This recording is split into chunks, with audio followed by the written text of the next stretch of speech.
Why, hello there. Blasphemous is getting a board game. A crowdfunding campaign for Blasphemous, the board game, kicked off on February 25th. I dove right into the campaign to find out more, and in this video I'll share details about the project and my initial thoughts about the game with you.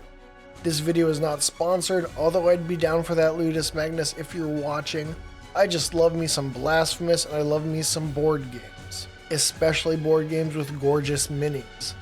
I've covered Dark Souls the board game and more recently Elden Ring the board game on the channel, and I find it fascinating to explore how video games I love are adapted to the table. You can find those videos linked below, and I'd suggest subscribing to the Lore Hunter if you haven't for more Elden Ring, Blasphemous, and board game content. Let's get into it and talk about Blasphemous the board game. Blasphemous the board game is being developed and published by Ludus Magnus Studio, a Rome-based indie hobby board game company. I've not heard of this studio or their titles before, but they seem pretty legit, with a fair number of projects under their belt that have been pretty well received. So this isn't their first rodeo, or maybe I should say pilgrimage for Blasphemous. Anyways, Ludus Magnus is crowdfunding the game on GameFound. For those unfamiliar, is like Kickstarter, but I think generally better, with pledge manager support and an installment payment system. The crowdfunding campaign launched on February 25th with a goal of €100,000, smashing that goal in 15 minutes and 45 seconds. At the time of writing this script on March 1st, the campaign is over 800,000 now, with 3,000 backers. So the campaign is doing pretty well, I'd say, in what's getting these backers on board. As with a lot of video game adaptations I've seen, the big draw is the miniatures, and the Blasphemous board game is no exception. The sculpts look incredible, and it's really neat to see them in this more realistic style. Obviously, I love the pixel art of the game, but there's a novelty to seeing these designs bring the concept art to life in 3D in all their gory and grotesque glory. Try saying that 3 times fast. The higher fidelity models bring more clarity to the gory and horrific designs that are a bit more ambiguous in the pixel art, but I think this works to translate some of the brutality and atmosphere of the video game to the table. A board game is obviously not going to have the brutal combat and executions or same level of immersion in the world, so these striking and vivid designs help bring a bit of that energy to the table. As a side note, these models look incredible to paint, as evidenced by the work featured on the campaign page, but if you're like me and you have neither the skill nor the time to do these models justice, they do offer for an added price a wash on the models that works as a prime coat and adds a level of dimensionality and finish that looks a bit nicer than the basic gray. The design of the boards and components also faithfully infuses the art direction of the Blasphemous concept art into the board game. On a craft level, it's a bit of a pet peeve of mine in board games when pieces are sliding around and nothing seems to stay in place, but the locations for cubes and cards on these boards look to be recessed to keep everything in place and aligned. And I like that there seems to be a strong sense of craft in this project. Take all this with a grain of salt though, as these aspects are still in development and not the final product, but what we've seen is promising.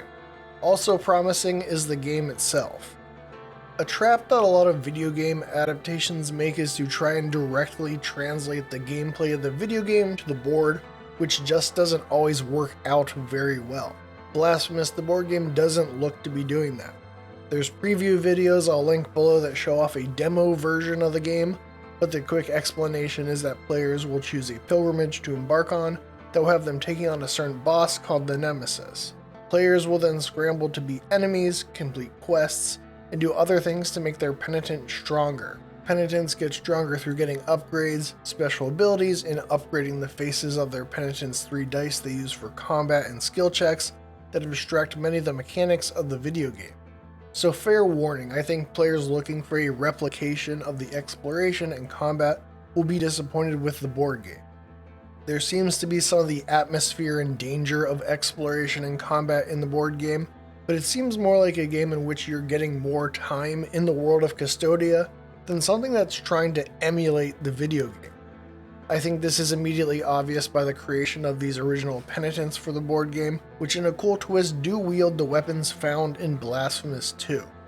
Penitente himself is included as a special campaign bonus for backers, But framing the game through these other penitents helps to make it immediately seem like a different adventure set in this world. While I can't really be sure until I have my hands on it that the design will work, the game does seem fun. It's for 1 to 4 players and is semi-cooperative, meaning that you're competing against each other to defeat the boss first, but you'll also have the chance to help each other sometimes, and it's possible for everyone to lose. This feels pretty fitting to the world of Blasphemous, as we've seen a fair mix of cooperation and competition between the characters in the video games.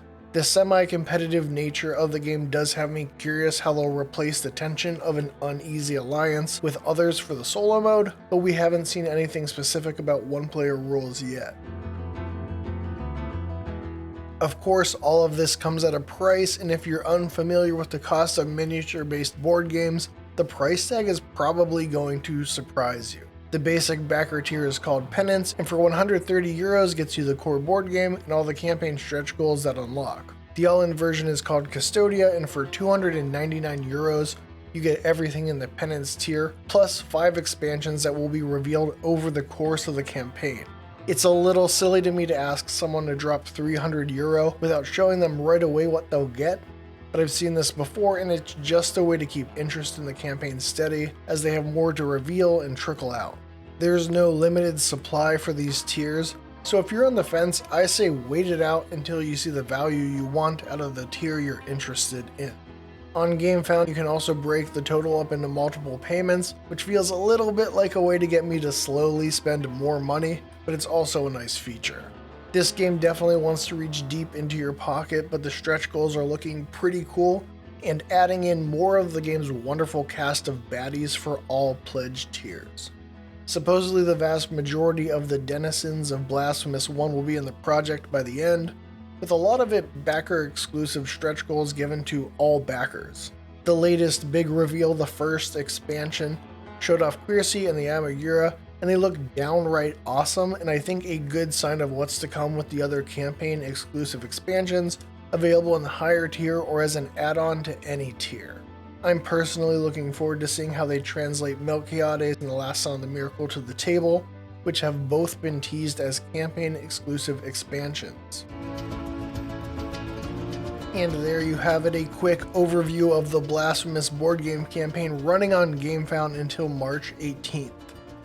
There's no estimated delivery of this project posted up, but I'd imagine at least a year, if not 18 months to 2 years, for this to reach the table based on similar projects.